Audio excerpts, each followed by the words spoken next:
Você já se pegou constantemente ajudando pessoas que só te sugam? Já ajudou alguém repetidamente, apenas para perceber que essa pessoa nunca estava, de fato, disposta a mudar? A verdade é que nem todos foram feitos para serem ajudados. A Bíblia nos dá alertas claros sobre os tipos de pessoas que devemos evitar ajudar, não por falta de amor, mas por sabedoria e obediência a Deus. Existe uma linha muito tênue entre ser uma bênção e ser um facilitador do erro.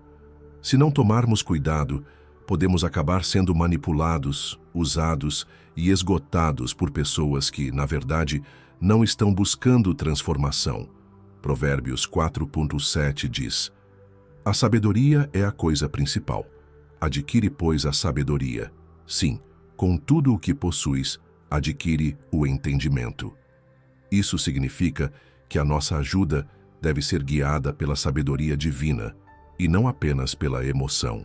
Neste vídeo, vamos mergulhar profundamente no alerta de Deus sobre os 7 tipos de pessoas que você nunca deve ajudar. Esses alertas não são baseados em opiniões humanas, mas em princípios bíblicos poderosos que vão transformar a forma como você doa, serve e protege a sua paz. Muitos cristãos lutam com a culpa quando precisam dizer não para alguém. Fomos ensinados que ajudar é sempre algo bom. Mas, e se eu te dissesse que ajudar as pessoas erradas pode, na verdade, ir contra a vontade de Deus? Existem pessoas em nossas vidas que não estão buscando ajuda. Estão buscando alguém que carregue os fardos delas enquanto continuam vivendo do mesmo jeito. Elas querem seu esforço, não sua sabedoria. O próprio Jesus estabeleceu limites.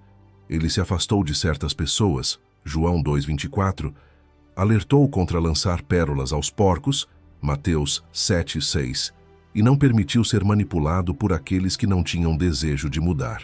Se Jesus colocou limites, por que nós temos tanta dificuldade em fazer o mesmo?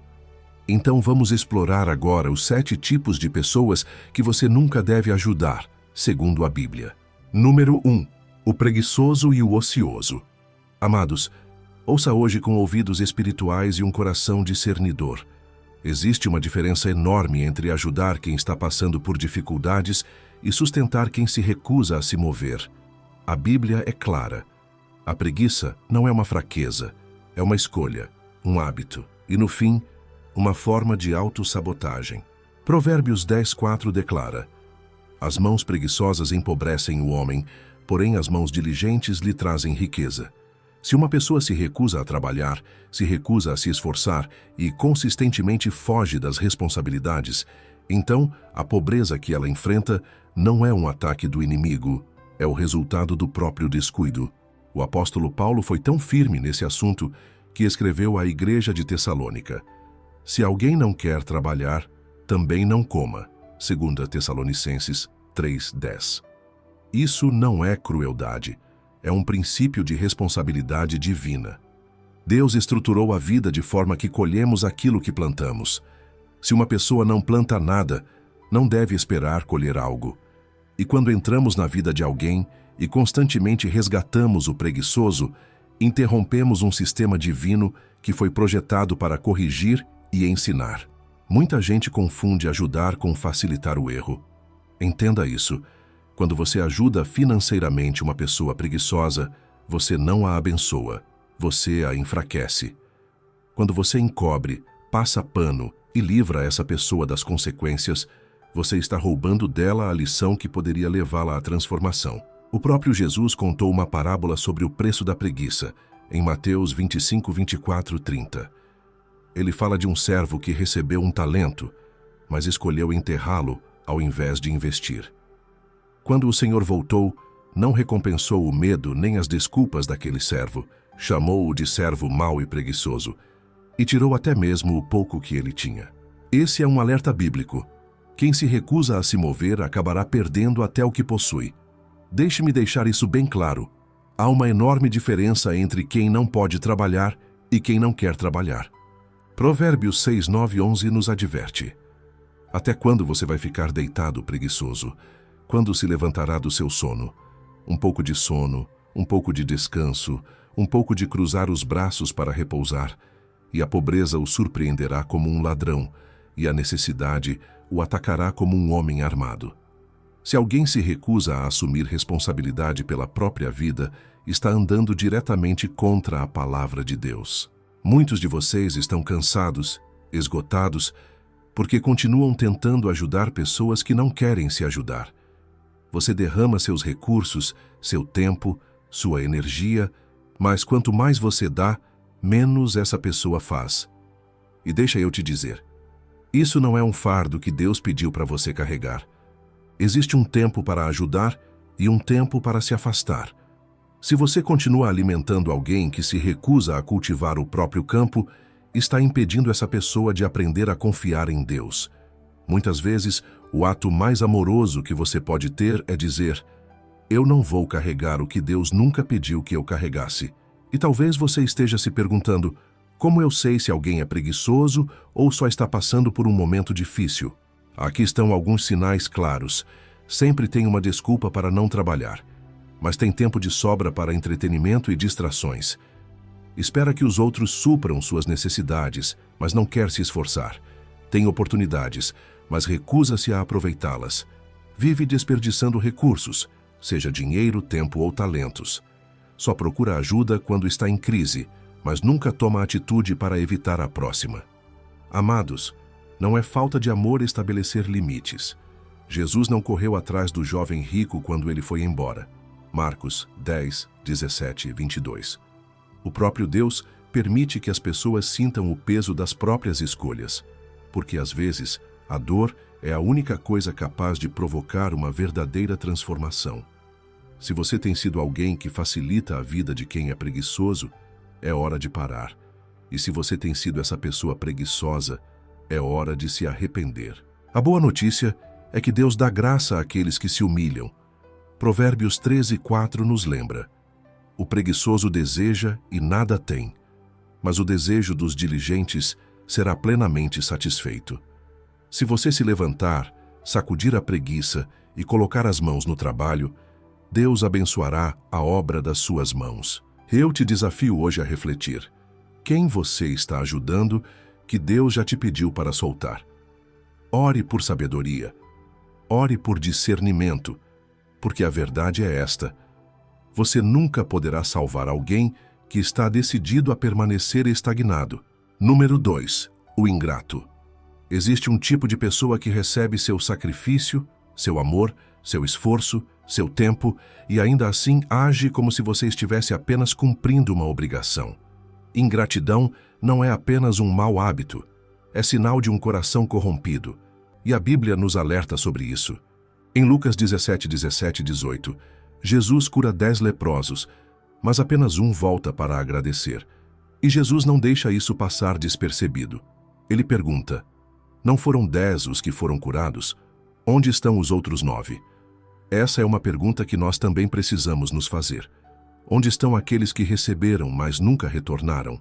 Onde estão aqueles que foram ajudados, mas nunca disseram obrigado? Onde estão aqueles que foram levantados, mas nunca reconheceram a mão que os ergueu? Entenda isso. A gratidão é a marca de um coração humilde e temente a Deus. Já a ingratidão é a marca de um coração egoísta e cheio de sentimento de direito. Em 2 Timóteo 3:2, Paulo adverte que nos últimos dias as pessoas seriam amantes de si mesmas, gananciosas, orgulhosas, arrogantes, blasfemas, desobedientes aos pais, ingratas e ímpias. Você sabia que a ingratidão é um sinal de uma geração sem Deus?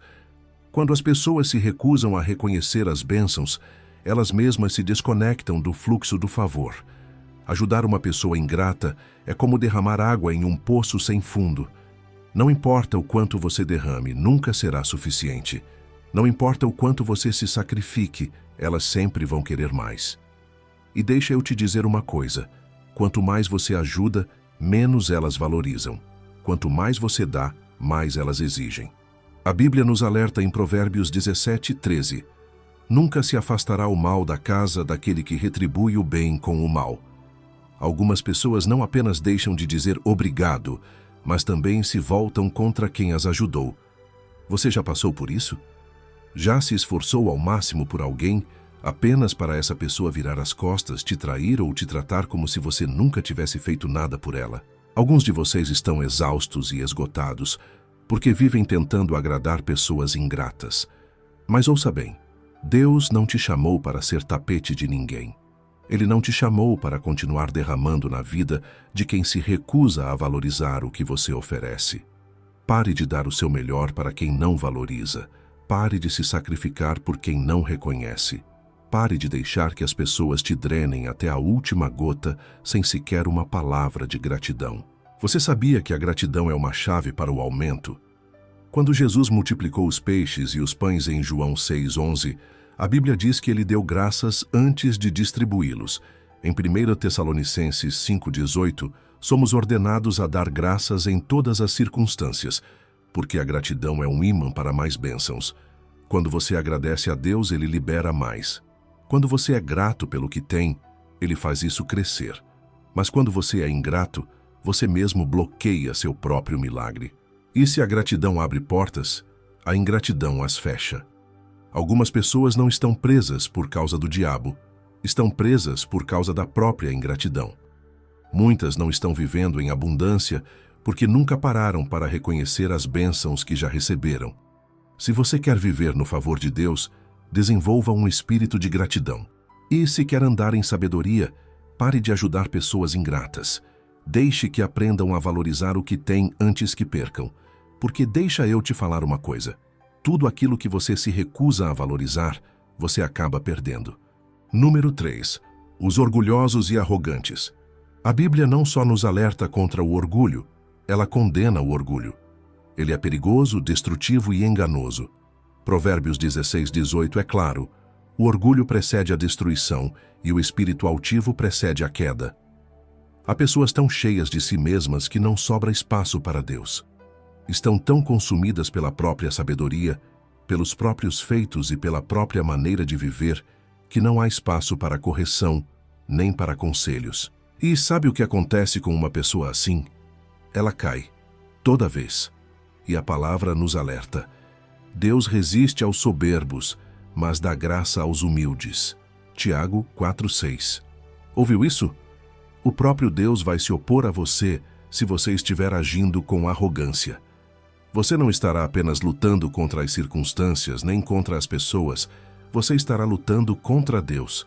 E deixa eu te dizer, você não pode vencer essa batalha. Talvez você esteja pensando, mas não deveríamos ajudar as pessoas?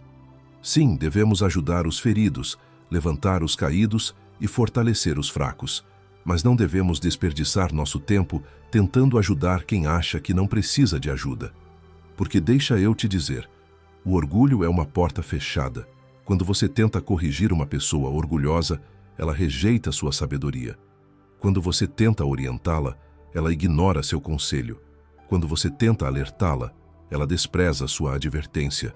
E a Bíblia diz em Provérbios 26:12, você conhece alguém que se acha sábio? Mais esperança há para o tolo do que para ele. O orgulho é uma forma de autossabotagem. Algumas pessoas não estão sofrendo por ataques do inimigo. Algumas não estão sofrendo por circunstâncias externas. Estão sofrendo porque se recusam a ouvir, se recusam a aceitar correção, se recusam a se humilhar. Se você continuar tentando ajudar uma pessoa orgulhosa, você vai acabar frustrado e esgotado. Porque você não pode resgatar alguém que não acredita que precisa ser salvo. Agora deixa eu esclarecer algo, porque muita gente confunde confiança com arrogância. Confiança vem de confiar em Deus. Arrogância vem de confiar em si mesmo. A confiança é humilde. Ela reconhece que Deus é a fonte. A arrogância é egocêntrica. Acredita que o sucesso é fruto apenas do próprio esforço. A pessoa confiante diz, posso todas as coisas naquele que me fortalece. Filipenses 4:13. Mas a pessoa arrogante diz, eu fiz isso, eu conquistei isso, eu construí isso. E quando você começa a tomar para si o crédito que pertence a Deus, você está se preparando para a queda. Não há exemplo mais claro de como o orgulho leva à destruição do que a história do rei Nabucodonosor, em Daniel 4. Ele tinha poder, riqueza e influência, mas cometeu um erro fatal. Tomou para si o crédito daquilo que Deus havia feito. Um dia, olhou para seu reino e disse: "Não é esta a grande Babilônia que eu construí como residência real, com meu poder e para a glória da minha majestade?" Daniel 4:30. E no exato momento em que essas palavras saíram da sua boca, o juízo caiu sobre ele. Deus tirou seu poder, expulsou-o do palácio e o fez viver como um animal no deserto por 7 anos, até que ele se humilhou e reconheceu que só Deus reina. E há também o faraó do Êxodo. Moisés o advertiu 10 vezes para se humilhar, ouvir e libertar os israelitas. Mas o faraó endureceu seu coração, recusou-se a ouvir, recusou-se a se submeter, recusou-se a reconhecer a autoridade de Deus. E o que aconteceu? Seu reino foi devastado por pragas, seu exército se afogou no Mar Vermelho e seu legado foi destruído. O orgulho faz você ignorar alertas, faz você rejeitar conselhos sábios, faz você entrar em batalhas que nunca deveria lutar. Alguns de vocês estão frustrados agora porque continuam tentando ajudar pessoas que se recusam a receber ajuda. Você derrama sabedoria, mas elas rejeitam. Você tenta guiá-las, mas elas resistem. Você as alerta, mas elas se recusam a ouvir. Você não pode forçar a sabedoria em um tolo. O próprio Jesus disse em Mateus 7:6: "Não deem o que é sagrado aos cães, nem atirem suas pérolas aos porcos. Caso contrário, eles as pisotearão e, voltando-se contra vocês, os despedaçarão." Algumas pessoas são tão arrogantes que vão pegar a sabedoria que você oferece e pisoteá-la. Você não pode ajudar quem se recusa a reconhecer que precisa de ajuda. Não pode corrigir quem acredita estar sempre certo. E se continuar tentando forçar sabedoria em quem rejeita, tudo o que você fará será desperdiçar seu tempo, sua energia e atrair estresse desnecessário para a sua vida. De novo, eu não estou dizendo que você deve ser grosso, nem rude, mas estou dizendo que você deve usar discernimento. Se você percebe orgulho em alguém, confronte com amor. Mas, se essa pessoa se recusar a ouvir, dê um passo para trás e deixe Deus tratar com ela. Algumas lições só são aprendidas na dor. Algumas pessoas só mudam depois de serem humilhadas. Nabucodonosor só mudou depois de perder tudo. Faraó só quebrou depois que todo o seu exército foi destruído. Às vezes, a coisa mais amorosa que você pode fazer é deixar alguém enfrentar as consequências da própria arrogância. Porque, escute bem, Deus sabe exatamente como humilhar o orgulhoso. Número 4. Os ímpios e pecadores. Agora isso aqui vai incomodar algumas pessoas, mas precisa ser dito. Ouça com atenção. Você não pode viver uma vida abençoada se está constantemente cercado por pessoas que vivem no pecado sem arrependimento. Eu não estou falando de pessoas imperfeitas, porque todos nós somos. Estou falando de pessoas que sabem que estão em desobediência, não têm intenção de mudar e ainda querem que você participe, tolere ou concorde com isso. Salmo 1 é muito claro. Bem-aventurado o homem que não anda no conselho dos ímpios, não se detém no caminho dos pecadores, nem se assenta na roda dos zombadores. Antes, tem prazer na lei do Senhor, e na sua lei medita dia e noite. Ouça isso. Sua vida será uma reflexão das vozes que você permite ao seu redor. Se você anda com pessoas que vivem na rebeldia, não se surpreenda quando sua vida começar a refletir a mesma confusão que existe na vida delas. Deus te chamou para ser luz nas trevas, não para se misturar às trevas. Tem gente que diz: mas Jesus andava com pecadores. Sim, mas preste atenção. Ele andava com pecadores para transformá-los, não para ser transformado por eles. Ele não se misturava, ele era a diferença. E deixa eu te falar, se a sua presença não está elevando os ambientes, então são os ambientes que estão te arrastando para baixo. Algumas portas estão fechadas na sua vida, não porque Deus não quer te abençoar, mas porque você está ligado a pessoas que Deus já rejeitou. Você está tentando ter uma vida abençoada, mas anda de mãos dadas com quem vive em rebeldia, aberta contra Deus. Isso nunca vai funcionar. Não dá para misturar luz e trevas. Não dá para beber do cálice do Senhor e do cálice dos demônios. 1 Coríntios 10:21. Chega um momento em que você precisa decidir. Ou você rompe com o pecado, ou rompe com a bênção. Não dá para ter os dois. Número 5. Os tolos. Provérbios 13:20 diz: quem anda com os sábios será sábio, mas o companheiro dos tolos sofrerá dano. Perceba que o texto não diz que o tolo sofrerá dano. Ele diz que quem anda com o tolo é quem sofrerá.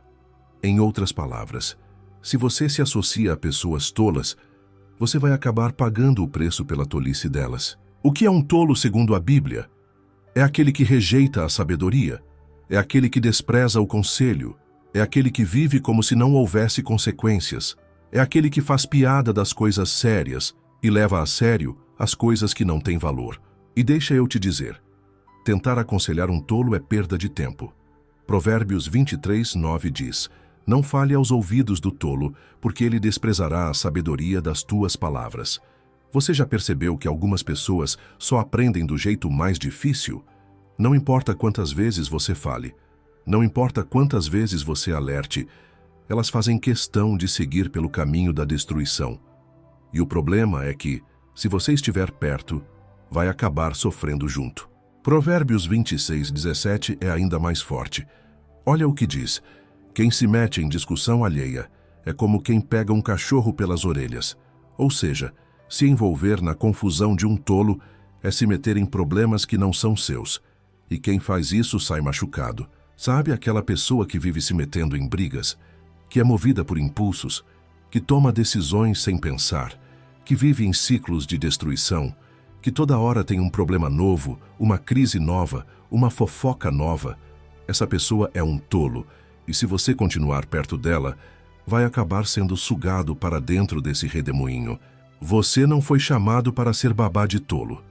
Você não foi chamado para carregar gente que se recusa a aprender.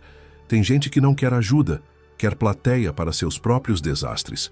E deixa eu te dizer, você não é obrigado a assistir. Número 6. Os desonestos e manipuladores.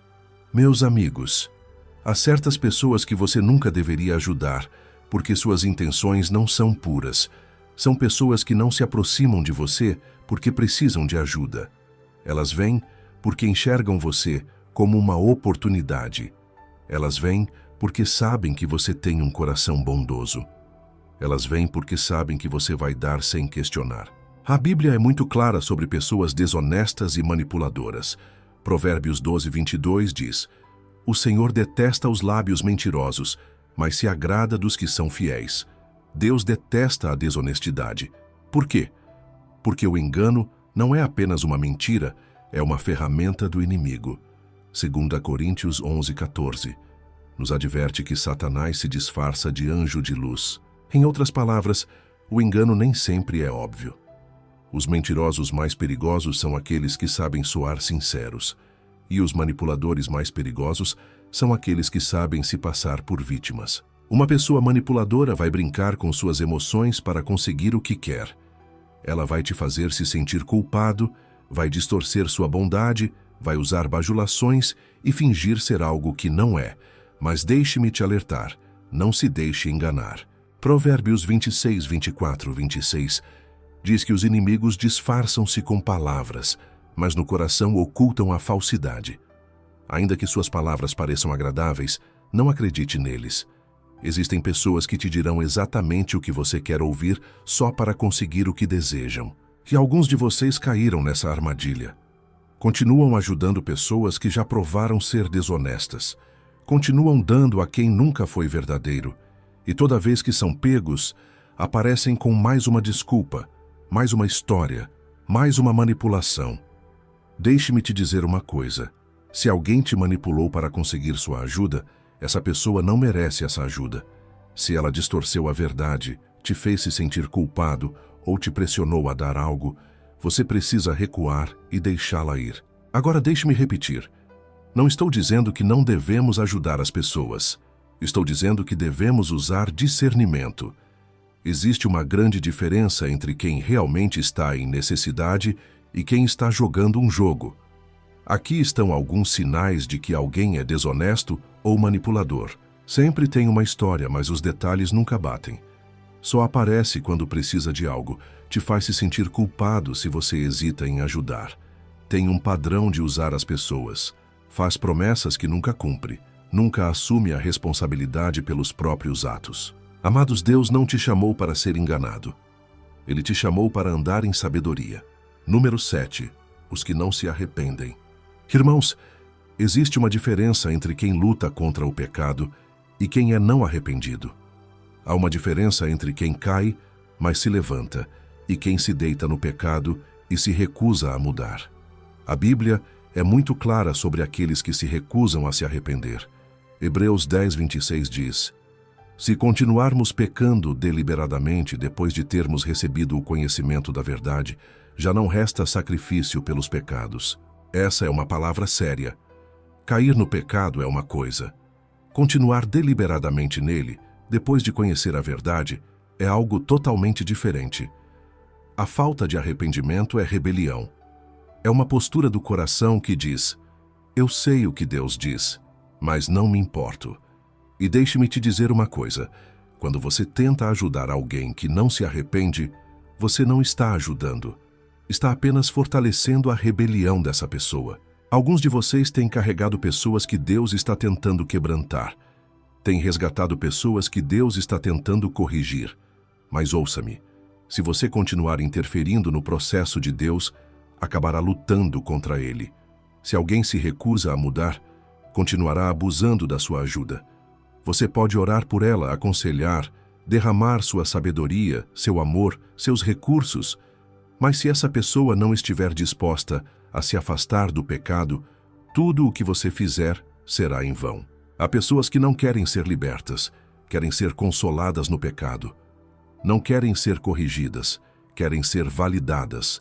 Não querem transformação, querem simpatia. Mas ouça, você não pode libertar alguém que ama suas correntes. A Bíblia nos adverte em Provérbios 29:1.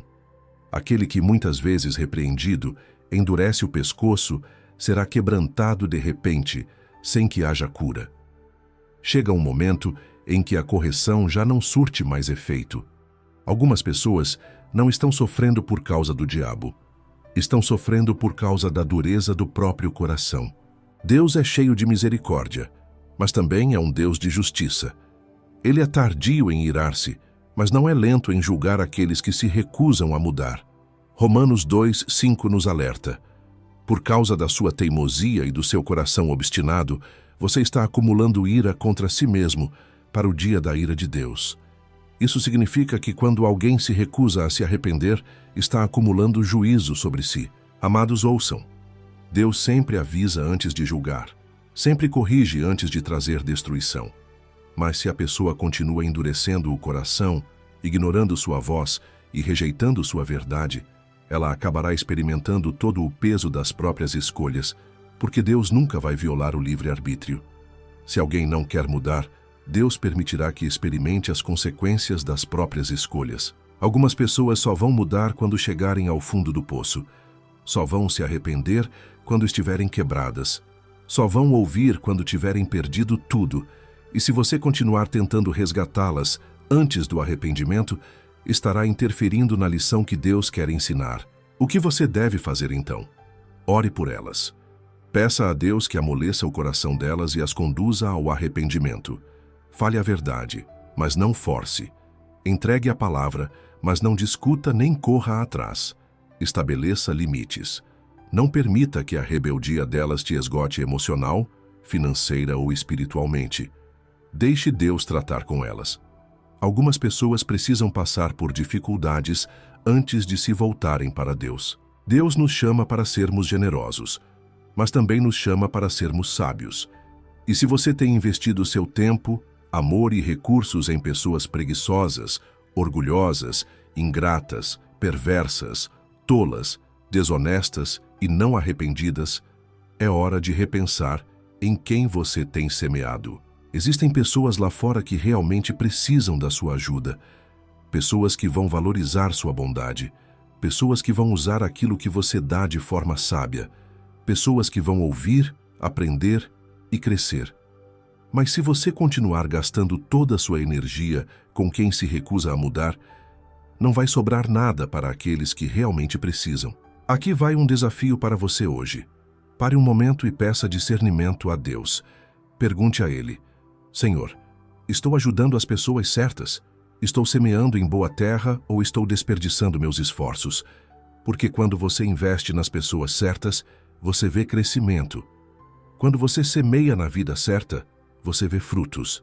Quando você ajuda quem realmente está disposto a mudar, você vê transformação. Seja sábio, tenha discernimento e confie que Deus cuidará daqueles que se recusam a ouvir. Isso é sabedoria para a vida. Isso é a palavra de Deus. Vamos crescer juntos. E antes de você ir, lembre-se de curtir, se inscrever e compartilhar para ajudar a espalhar a palavra de Deus. Que Deus abençoe todos vocês.